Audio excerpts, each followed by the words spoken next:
I'll now call this meeting to order. If we get a roll call, please. Commissioner Hoffman. Present. Commissioner Asper. Present. Commissioner Heinzerling. Present. Commissioner Lamore. Present. Commissioner Wenzel. Present. Commissioner Swartout. Present. Commissioner Moore. Present. Commissioner Levens. Present. Quorum present. Now, if we could all rise for the Pledge of Allegiance. I pledge allegiance to the flag of the United States of America and to the republic for which it stands, one nation, under God, indivisible, with liberty and justice for all. We'll now have our opening prayer. Heavenly Father, we pray for open hearts and for open minds to receive your wisdom in this meeting. May we be willing to listen and consider different perspectives and ideas.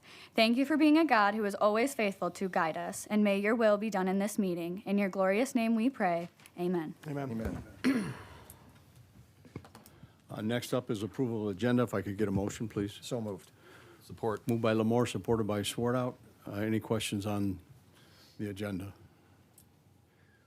Hearing none, roll call, please. Commissioner Asper. Yes. Commissioner Heinzerling. Yes. Commissioner Lamore. Yes. Commissioner Wenzel. Yes. Commissioner Swartout. Yes. Commissioner Moore. Yes. Commissioner Levens. Yes. Commissioner Hoffman. Yes. Motion carries. Next up is the approval of minutes from the March 3rd regular meeting. If I could get a motion for that. So move and waive the reading. I'll second that. Moved by Lamore, supported by Huffman. Any questions, additions, corrections to the minutes? Hearing none, roll call, please.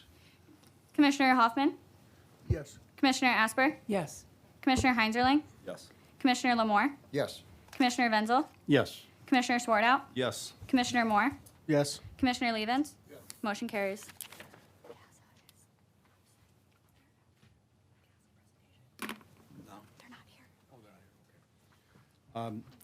Next up is, we'll move into our first segment of public comment. Are there citizens who wish to address the board? Mr. Chairman, Ned Berkey from Ida. I apologize, I just came from the dentist, so if I sound a little funny, it's probably a good thing. The dentist said I need to work harder at keeping my foot out of my mouth, so I'll try to do that. The Ag Banquet is next Monday, and so you're all invited to come. It'll feature the largest farm in Monroe County, which is also the largest ag business in Monroe County, 4-star greenhouse, which recently underwent an ownership and restructuring. So that should be interesting. And next Tuesday is National Agriculture Day. Agriculture in Monroe County, just the farm value of agriculture is a $200 to $300 million business, let alone all the suppliers, fuel, and so on. So that's a big day. A couple of other things real quick. U.S. farm bankruptcies increased 46% last year. We still anticipate a problem this year. Farm income is going to fall this year. It's projected to. Yesterday I was at the largest ag lender in Monroe County, and they're not anticipating a problem, primarily because if things are otherwise okay, you just restructure loans. 2-year loan, you make it a 3-year loan or make it a 4-year loan, something like that. So that's the simplest way to try to resolve the debt. The debt's the problem, not the income. I've mentioned before the Federal Reserve Bank does a beige book, and so the latest beige book, we're in the Chicago Fed District, and so they are also expecting farm incomes for the Chicago area to be similar to 2025 high input prices, especially for fertilizer. Look like that's going to be a problem. So in the Middle East, so you're all familiar with the oil going in and out of the Strait of Hormuz. Well, 20% of agricultural fertilizer comes through that area also. So right now that's got everybody all shook up in ag on nitrogen prices. There's different sources of nitrogen. Purdue University, along with the Chicago Mercantile Exchange, does a monthly survey of farmer sentiment. And so March 3rd, farmer sentiment short term has improved slightly from the month before, from January. Farmer expectations of current conditions. It looks more favorable. Normally, if you're not in agriculture and you're not positive, you're not in the business because you can't control weather and prices. Today's a sad day because the big O died. Orion Samuelson, the most famous farm broadcaster in the U.S., and he always would say, farmers are the kind of business, they buy everything at retail, everything they sell is wholesale. So they don't control prices, okay? But future expectations have dropped down to a month and a half, a year and a half low. So future expectations don't look real good. And again, the gap between farm income and farm expenses is a wide gap. Last time I was here in December, I talked about the government and the president signed this bridge payment. And so in our area, corn, soybeans, and wheat. The big two, though, are cotton and rice. They get the largest payments. Corn, soybeans, and wheat are farther down the food chain. I was in the USDA office locally a couple of weeks ago on a Thursday or Friday, and I'm a small farmer, and I got my bridge payment the following Monday, okay? So I track acreages and so on. I have ever since I've been here. So if half the farmers participate with the government, and some don't, but assuming that half of the corn farmers, it's a per acre payment. So in 2024, there were 52,700 acres of corn. If half of that participates in this bridge payment, $44.36, that payment for Monroe County farmers would be $1,168,886. Again, for soybeans, 82,600 acres. If half of that participated in the bridge payment, $30.88 per acre, that would be $1,279,976 going directly to farmers. This is a direct deposit, goes into your bank account, no more checks.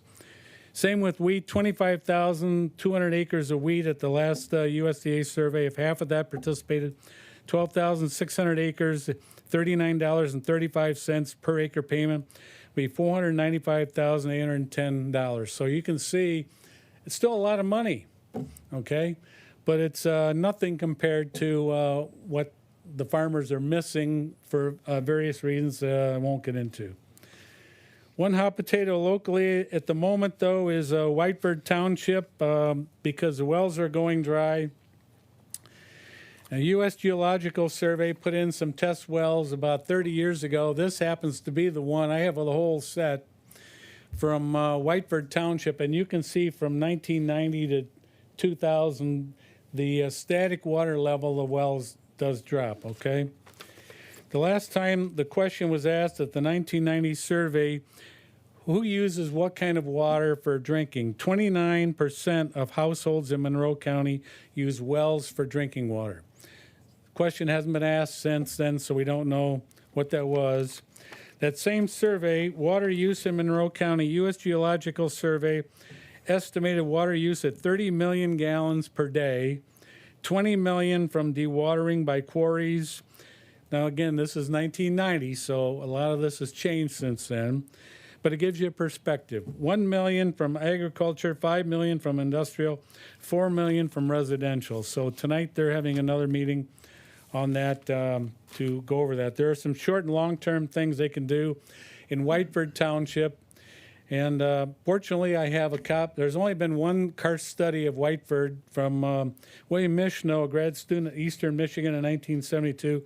I went through that report last week because I have a copy, and there's nothing specifically in there about karst, bedrock geology, the fractured in there, and wells going dry, dewatering wells. It talks about a lot of other things, but not that issue. I think the last thing, Mr. Chairman, please, for a couple things. I've mentioned to you about the New World screwworm. It did come into the U.S. On a person in Baltimore through an injury. It came into the U.S. through a horse that was imported from Argentina. The worry is it would come into Detroit through a person or a pet. that has some type of an injury. My son and daughter-in-law are going down to Puebla, Mexico, to christen granddaughters in a couple weeks. So you worry about that. In Detroit Metro Airport, though, there have been 2 invasive insects found within the last year. One was Orcillus maculatus. It's an insect coming from Jordan on a cypress cone. It was brought in to a passenger transiting to Ohio for medicinal purposes. So we don't have cypress trees here, but this pest also would go into conifer trees. So think of a conifer, an evergreen tree that has a cone. So the same insect could be found in this area, and they detected that. The other worse was a capra beetle on an incoming person from Lebanon, found in their luggage with some insects. This is called the world's most invasive grain pest. It can be dormant. It can it can render any grain that it's found in to be unusable. So just they're watching for that. So fortunately in Detroit, they are keeping an eye out and they are finding some things. Last thing real quick, regenerative ag is a new buzzword in ag from the USDA. And this goes back to 40 years ago in when regenerative wasn't heard, then it was a buzzword, then it became sustainable, now it's back again. So all it means is everybody's trying to do a good job of farming and the environment. And I consider Monroe to be at the crossroads of agriculture and the environment because we have Lake Erie and we also have cars.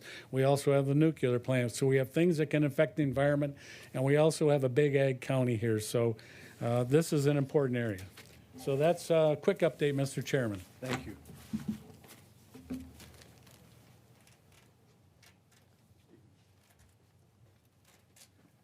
My name is Stephen Meyer from Monroe County District 6, and I saw that the independent investigators on the agenda for today, and I hope that none of the commissioners will try to derail that again tonight. I know the main question that I believe the public has been hungry to have answered by that investigation is how many Monroe County government officials knew about Mark Brandt's crime and potentially were complicit in helping him cover that up. And I attended a town hall with Joe Bellino on this past Friday, March 13th, at the Summerfield Library, and that question came up. And at one point, Joe Bellino said, quote, "People on the county board knew about it too," end quote, meaning knew about Mark Brandt's crime. And so I asked him, can you name names? And Joe Bellino refused to do that. And I said, well, you brought it up. I'm asking you to back it up. And he still refused to name names. I pointed out with the letter that Joe Bellino wrote in Mark Brandt's sentencing that he repeatedly talked about Mark Brandt being remorseful, like he said. And Joe Bellino said that he was surprised, I'll quote from Joe Bellino's letter, he said, quote, "I was surprised to hear of the issues that Mark Brandt is facing, and I find this to be very out of character for him," end quote. And he continued, "I'm confident that by him taking responsibility for his actions, expressing remorse, and his desire to learn from his mistakes, that will enable him to make any constructive personal changes that he needs," end quote. And so I said, so that was your desire in your letter, but now with the new Whiteford ordinance citations against Mark Brandt related to ongoing marijuana ordinance violations, that Mark Brandt didn't learn from his mistakes, and he's never expressed any remorse publicly. Joe Bellino, he said he was aware of the Whiteford Township ordinances, but he said, quote, that was, quote, because somebody's bitching about the smell, end quote. And I thought Joe Bellino sort of dishonored his role as a lawmaker by describing that in such vulgar terms, and that the enforcement of laws. And then Joe Bellino went on to exhibit a lot of knowledge about what is going on at that property in Whiteford Township. He said that there's 4 growers still there, and he said that Mark Brandt is currently trying to kick those people out and turn it into residential housing. And he said, quote, within probably a year or two, all the growers will be gone. So I pointed out, I was like, so you have a lot of knowledge about what's going on there. So you know that Mark Brandt is continuing to violate the law, but Mark Brandt himself is disputing that citation, and he's going to be having a hearing about it to dispute it. And Joe Bellino said, quote, he can deny whatever he wants. I'm not him, he's not me, end quote. And so I asked Mark Brandt to stop holding our government hostage here and stop holding that seat empty. And I hope our independent investigator will let the public know who else besides Joe Bellino is complicit with all of this. Thank you. Are there any other citizens who wish to address the board? Yes.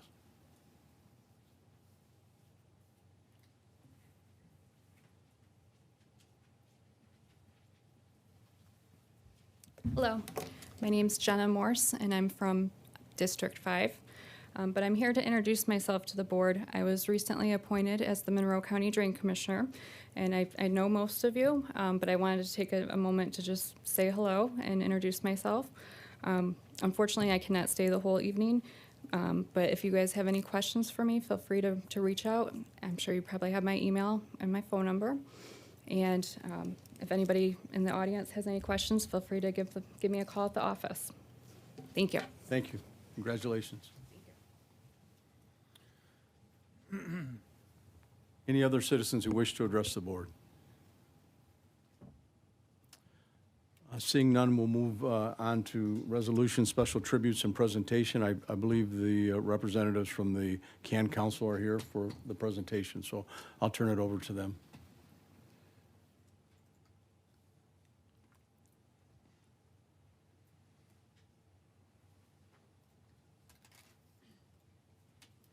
Before I introduce myself, I have to take my farming hat off in Dundee after he spoke, and I will be at that dinner. I have my friend Maria passing out just a sheet for the board here to take home, so if you want to go back to that, you have that at your fingertips. It has our QR code, so anything you need to find, you will find it there. And thank you, Grace, for putting this up. Do you have the clicker? Yep. I have the clicker. Okay. My clicker today at my training, I did at a place I could not find, so I was a hot mess. Miss Kalinda was there. So, to official turned professional now. My name is Christy Rogers. I have been the executive director of Child Advocacy Network now for February was 3 years. I am proud to say I have to give myself a little grace. In that short time, which seems like forever, I have grown that with the help of my amazing board and volunteers that I have. It's been an honor to do this. So Child Advocacy Network stands for Child Advocacy Network. We can prevent child abuse and neglect. Not to be confused with a child advocacy center where they do forensic interviewing. Two totally different things. So the background with Child Advocacy Network is it started way back in 1984 when I was the young age of 2. Some may think I'm young, some may think I'm old. A year later, we established a 501c3. One thing that's not on here is the United Way has been our fiduciary for many, many, many years, and that's been a great asset as I now work 20 hours as CAN and 20 hours as the development director for United Way. So our mission is, it's pretty simple, to try to prevent child abuse and neglect, and how we do that is we strengthen families, and we work with community partners and to make it better. What can we do? We're missing the beat. So I promise I will not keep you long because I know you guys have a full agenda. So what we provide is safe sleep education And I'm kind of not only talking to you guys, but as the community as a whole. So if you see me rocking back and forth, that's just a nervous twitch I have to make sure I have all your attention. As a mom of 6, that's what I do. So we provide safe sleep education, so meaning safe sleep environments. We've had infant deaths where they are not in a safe sleep, so we provide pack and plays when needed, education to hospitals, homeless shelters. The Mercy House, for example, we have a good partnership with them. As soon as they give out 5 pack and plays and I get the signed paper that they gave the booklet on safe sleep, I send them 5 more if I have the funding. And also we provide that training we want to get into senior citizens because the good old knowledge of back in my day isn't a real thing. We learn things, we know what's better for babies. Car seats, which is a big thing. We provide car seats when I have the funding. Those are private donations because as a child certified passenger safety technician, you can get them for free for the state, but there's a lot of loopholes to go into that, and I don't have a lot of time to go through all those loopholes. And to be frank, those car seats are like the cheaper ones that don't last as long as they should. So with that, the families can come to me, get trained on how to properly install and how to properly buckle their child. As a mom of 6, I thought I knew everything about car seats. I was wrong. They are spaceships, and you need to have like a rocket science degree for them, I think. But also too, and I said I wasn't gonna say and I think I just said it like 5 times.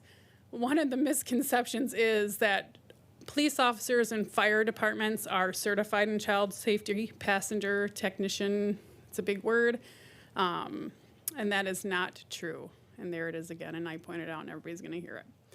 So that is big. I've got calls from the state police posts like, hey, we had this grandma come in, can you come check it out? Oh, I happen to be at Kroger, yeah, sure, I'll be right there. No charge for that.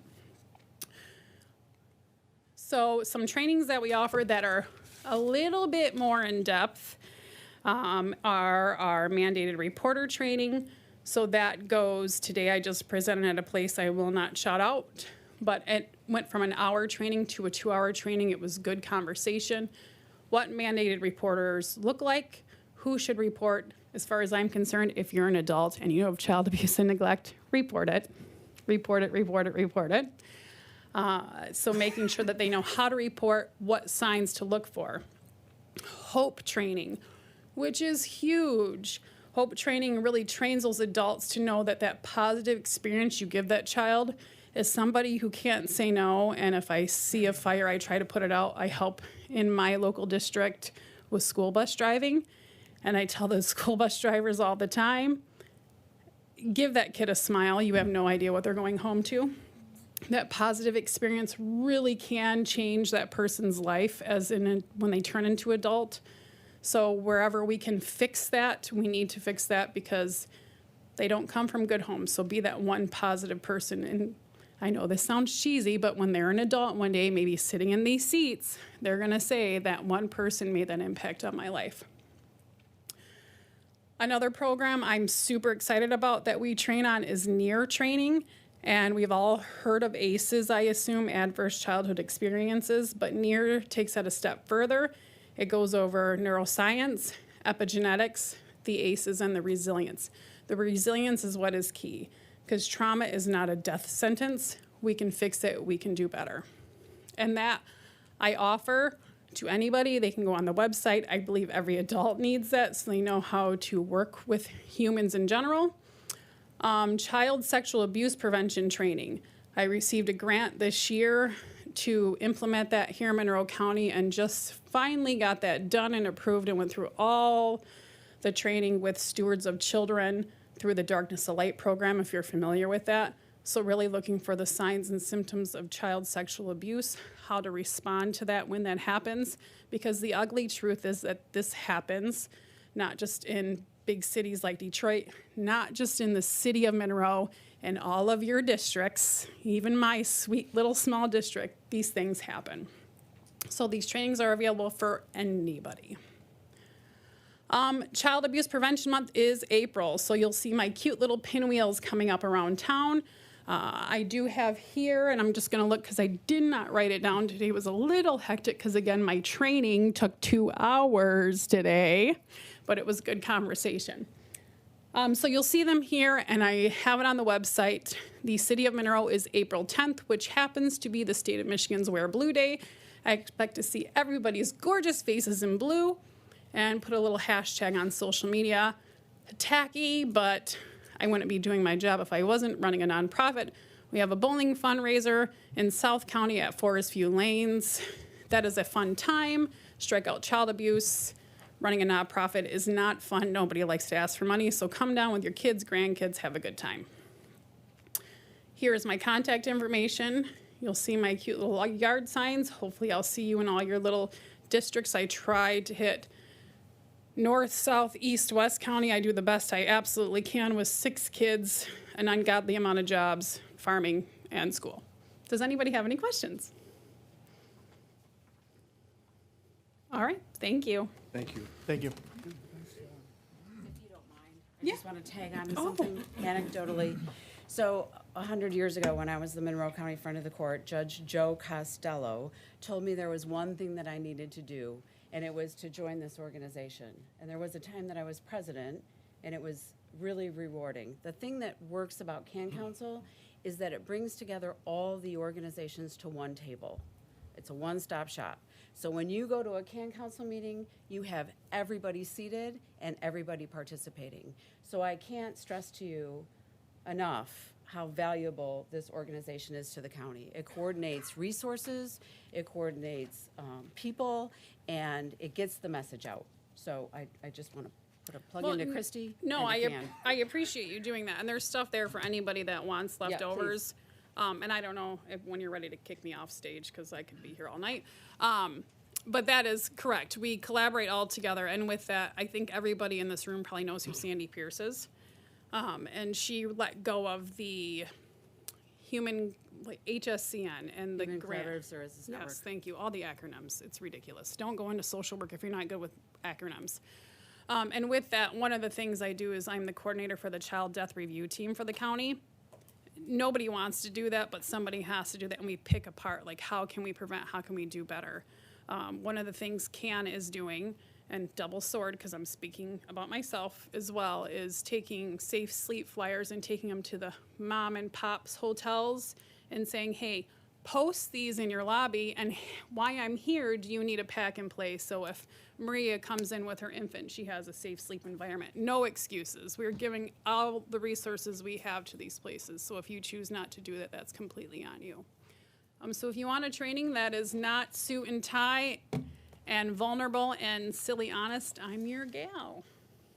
Thank you.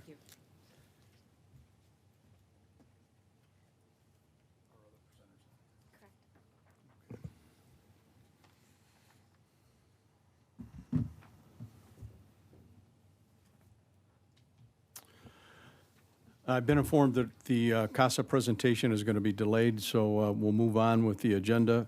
Our next item is a request to move into closed session. If I could get a motion, please. So moved. Motion. Moved by Lemore, supported by Swartout. Any questions? Roll call, please. Commissioner Heinzerling, Yes. Commissioner Lamore, Yes. Commissioner Wenzel, Yes. Commissioner Swartout, Yes. Commissioner Moore, Yes. Commissioner Levens, Yes. Commissioner Hoffman, Yes. Commissioner Asper. Yes. Motion carries. Okay, we will now move into closed session. We're going to adjourn to another room so that the citizens are welcome to stay in this room.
Moved by Huffman, supported by Lamore. Roll call, please. Commissioner Hoffman? Yes. Commissioner Asper? No. Commissioner Heinzerling? Yes. Commissioner Lamore? Yes. Commissioner Wenzel? Yes. Commissioner Swartout? Yes. Commissioner Moore? This to go back into open session? Yes. Yes. Commissioner Levens? Yes. Motion carries. But we didn't vote on anything from the first session. Chairman, I'd like to make a motion regarding coming out of what we just came out of closed session with. Motion is to waive privilege concerning the investigation report up through Phase 1 findings and recommendations, and direct attorney to prepare report for public release. I'll second that motion. Moved by Lamore, supported by Huffman. Are there questions, concerns, comments on the motion? Commissioner Asper. Will we be seeing it before it's released?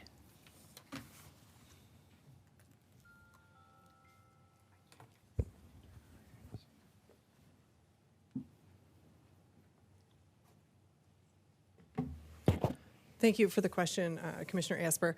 What I would do was, without getting into what's on the report, it is marked as a draft, and it is marked with attorney-client privilege. So I would remove those markings, and I would provide the portion of the report that you're authorizing for release back to Mr. Graham, and then what you guys do with it at that point is up to you, whether you publish it in a newspaper, whether you put it on the website. But my job would be to prepare it so it's ready for you to disclose in whatever media or whatever form you're ready to do. Any other questions? Roll call, please. Commissioner Heinzerling? Yes. Commissioner Lamore? Yes. Commissioner Wenzel? Yes. Commissioner Swartout? Yes. Commissioner Moore? No. Commissioner Levens? Yes. Commissioner Hoffman? Yes. Commissioner Asper? No. Motion carries. Chairman, I'd like to make another motion regarding the closed session. The motion is to authorize limited disclosure of privileged information by Attorney Gabus to the Attorney General's office regarding the investigation and the investigation report in final form, and direct Attorney Gabus to make such disclosure. Is there support? Second that. Moved by Lamore, supported by Heinzerling. Now, are there questions, concerns, comments on the motion? Hearing none, roll call, please. Commissioner Hoffman? Yes. Commissioner Asper? No. Commissioner Heinzerling? Yes. Commissioner Lamore? Yes. Commissioner Wenzel? Yes. Commissioner Swartout? No. Commissioner Moore? No. Commissioner Levens? Yes. Motion carries.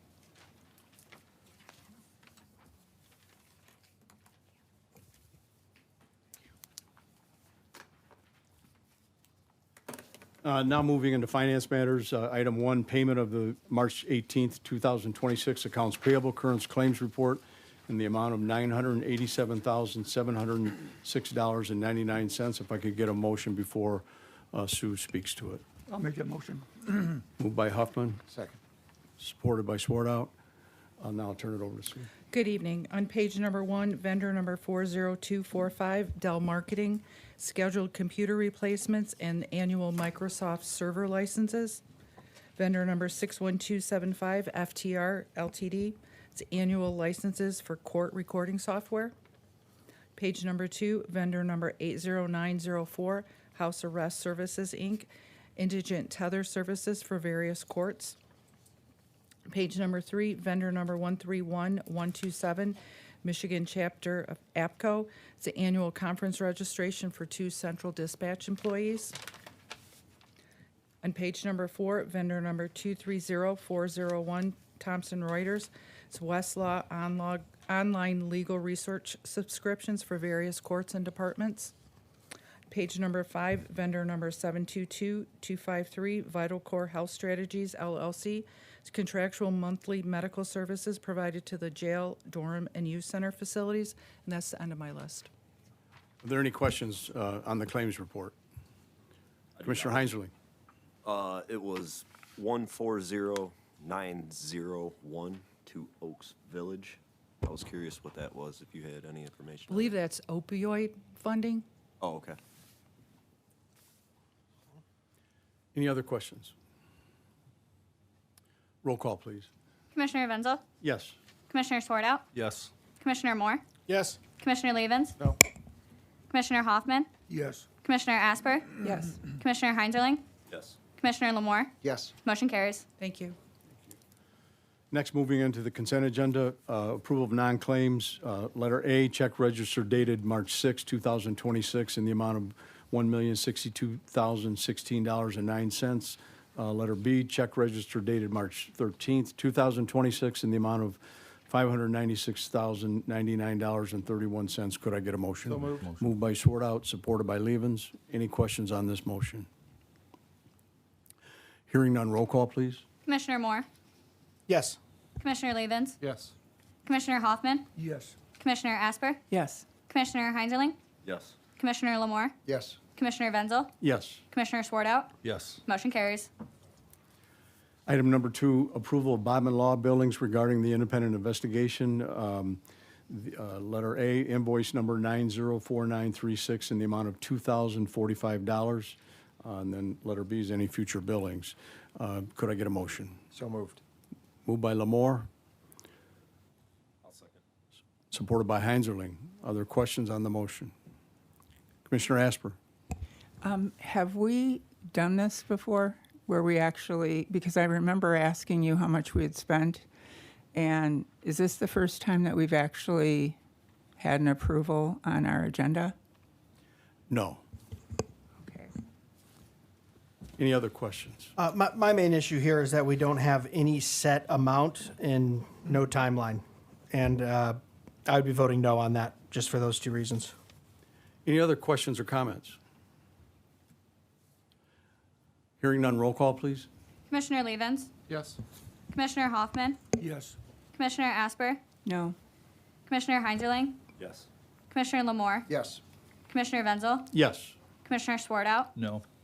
Commissioner Moore. No. Motion carries.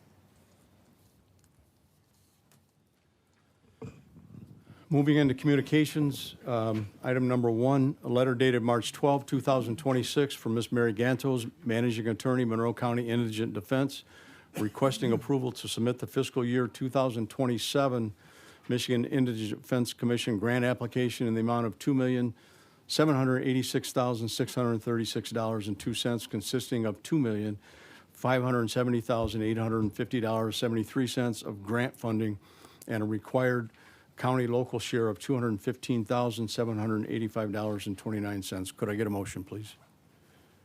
So moved. Moved by Asper, I'll second that. supported by Huffman.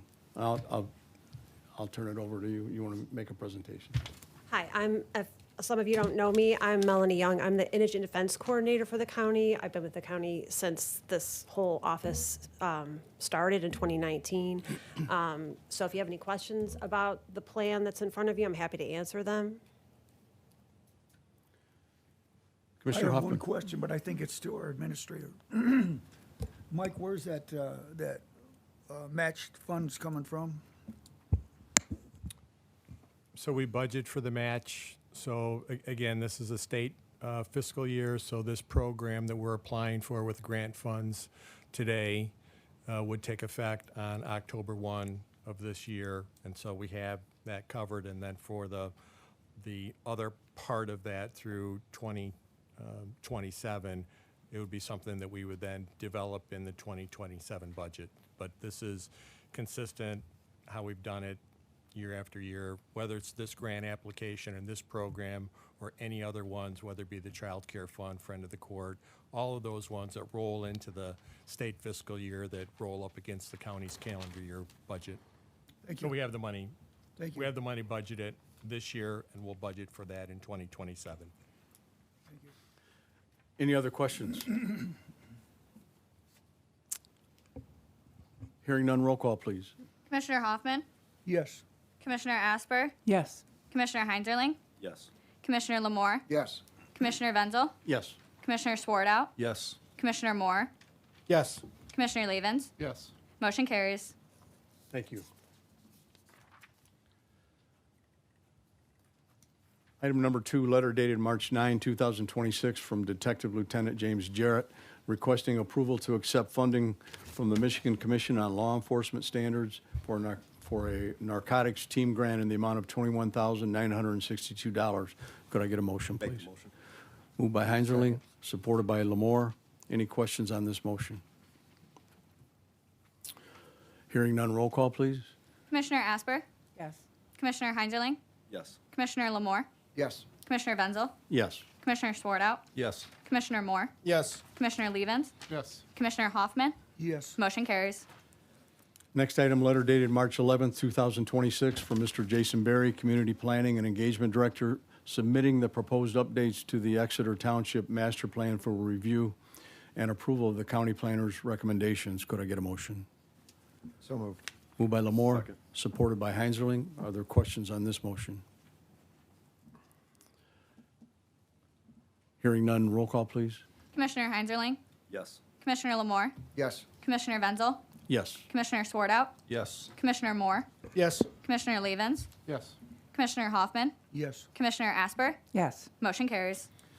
And next item is a letter dated March 17, 2026, from Mr. Jason Berry, Community Planning and Engagement Director, submitting a review/recommendation from the county planner of an application to the Farmland and Open Space Preservation Program, part of the 361 of the Natural Resources and Environmental Protection Act, for properties in Dundee Township. Could I get a motion, please? Make that motion. Moved by Swartout, supported by Huffman. Any questions on this motion? Yes, Commissioner Asper. Have there been any changes to the farmland and open space preservation where it no longer includes solar, or does it still include solar fields? There haven't been any changes since the 2019. Changed by the governor? Right. Okay, thank you. They're not allowed to get the tax credits if they put it in solar, but they are allowed to stay in the program if you put solar on their property. I have to say no. Any other questions? Roll call, please. Commissioner Lamore, Yes. Commissioner Wenzel, Yes. Commissioner Swartout, Yes. Commissioner Moore, Yes. Commissioner Levens, Yes. Commissioner Hoffman, Yes. Commissioner Asper, No. Commissioner Heinzerling. Yes. Motion carries. Next item is a letter dated March 17, 2026, from Mr. Jason Berry, Community Planning and Engagement Director, submitting a review recommendation from the county planner for the, did I read that one? Is that- No, it's the same. That's two different ones, okay. Yes. Oh, it looked like I was reading the same thing. Of an application to the Farmland and Open Space Preservation Program, part of 361 of the Natural Resources and Environmental Protection Act for properties in Dundee Township. Could I get a motion on this? Make the motion. I'll second that. Moved by Heinzerling, supported by Huffman. Questions on this motion? Hearing none, roll call, please. Commissioner Hoffman, Yes. Commissioner Asper, No. Commissioner Heinzerling, Yes. Commissioner Lamore, Yes. Commissioner Wenzel, Yes. Commissioner Swartout, Yes. Commissioner Moore, Yes. Commissioner Levens. Yes. Motion carries. Next item is a letter dated March 12, 2026, from Chairman Benzel, transmitting recommended appointments to the Monroe County Community Mental Health Authority for terms commencing April 1, 2026, and expiring March 31, 2029. Could I get a motion, So please? Moved by Swartout, supported by Lamore. Are there questions on this motion? Hearing none, roll call, please. Commissioner Wenzel, Yes. Commissioner Swartout, Yes. Commissioner Moore, No. Commissioner Levens, Yes. Commissioner Hoffman, Yes. Commissioner Asper, Yes. Commissioner Heinzerling, Yes. Commissioner Lamore. Yes. Motion carries. Next item is a letter dated March 12, 2026, from Mr. Michael Bosanic, Administrator, Chief Financial Officer, regarding the Government Finance Officers Association Award of the Certificate of Achievement for Excellence in Financial Planning for the fiscal year ended December 31, 2024. Could I get a motion, please? Moved by Swartout. Is there support by Huffman? Any comments or questions on this motion? Hearing none, roll call, please. Commissioner Swartout, Yes. Commissioner Moore, Yes. Commissioner Levens, Yes. Commissioner Hoffman, Yes. Commissioner Asper, Yes. Commissioner Heinzerling, Yes. Commissioner Lamore, Yes. Commissioner Wenzel. Yes. Motion carries. We have no public hearings. Moving into old business, is there any old business? Seeing none, we'll move into new business. Is there any new business from commissioners? We'll now move into the final segment of public comment. Are there citizens who wish to address the board?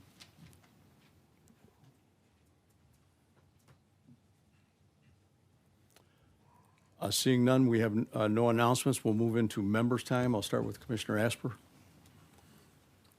Well, I would like to thank Mr. Berkey. He gives such a nice comprehensive report and shows the importance of agriculture. I mean, it's astounding, and I pray for our farmers, especially in Monroe County. But thank you for giving us that really comprehensive report and all the work that you do and how you look into it. I would like to make one, the presentation on Child Abuse Prevention Month and so forth, I just appreciated getting a little bit bigger look at what they're doing and how that works and how those different groups come together.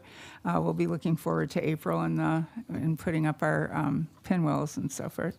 But I would like to make one comment. Mr. Meyer keeps coming up and making comments that are helpful. I mean, he's kind of investigating. But I do think it's important that as he talks about other people identifying themselves in this way or that way or telling the truth or not telling the truth, it is very important that you know that he has continued to be investigating for Indivisible, which really is an arm of the Democratic Party. So there is a bit of a bias in coming here. So I just think that the public needs to know that there is that bias. Commissioner Moore? Yeah, I just quickly, for the record, explain two of my votes tonight. I did vote against the investigation release, as you will read, just because when that investigation took place, there was no one under oath. There was no affidavit signed. It's literally a report of people saying, I said this, or I saw that, or I heard this. And I just don't think it was up to the level of investigation that I would have liked to seen, that I went on record saying I'd like to see over a year ago. So I did vote no for that. And as you read through the report, just keep that in mind, that no one signed anything, no one's under oath, and they're just saying, this is what I heard, this is what I saw, and take it for what it's worth. And really, when you read through it, there's really not anything salacious in it. I'm just saying for anything in life in general, if someone says, I heard this or I saw that, generally I like to turn around and walk away and not talk to that person. I don't want to get into gossip and rumors and he said, she said.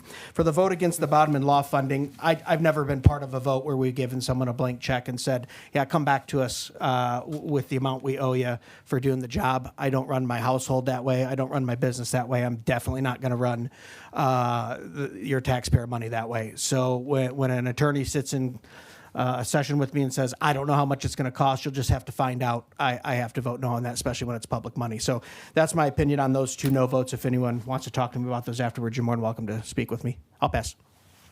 Commissioner Swartout? I do agree with Mr. Moore. I have an issue with being fiscally responsible and voting for an undisclosed amount of money. That's it. Commissioner Heinzerling? I'll pass. Commissioner Levens?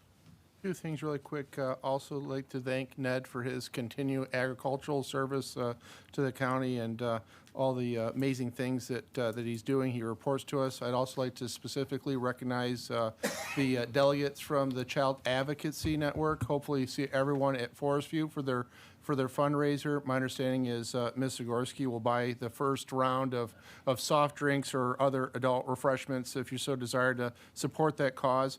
And then finally, just probably make it just part of my business model to report to the entire body what's going on at the Mental Health Authority for the meetings that I attend. So three main things we discussed the last time. Rita's in attendance. She's also a board member that will fact check me if I'm inaccurate.